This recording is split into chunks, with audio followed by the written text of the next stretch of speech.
લોકશાહીના મહાપર્વમાં જ્યારે દરેક નાગરિક પોતાના મતાધિકારોનો ઉપયોગ કરતા તત્પર હોય છે ત્યારે શારીરિક અશક્તતા ક્યારેક અવરોધ બનતી હોય છે। ગાંધીનગર જિલ્લાના માણસા ખાતે ચૂંટણી ફરજમાં તૈનાત પોલીસ જવાનોએ પોતાની સુરક્ષાની જવાબદારીની સાથે સેવાનો મંત્ર સાર્થક કરીને એક પ્રેરણાદાયી ઉદાહરણ પૂરું પાડ્યું।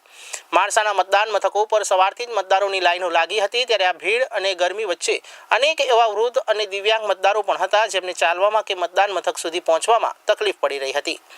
આ સમયે ફરજ પરના પોલીસ કર્મચારીઓએ માત્ર સુરક્ષા જ નહીં પણ એક સ્વજનની ભૂમિકા ભજવી।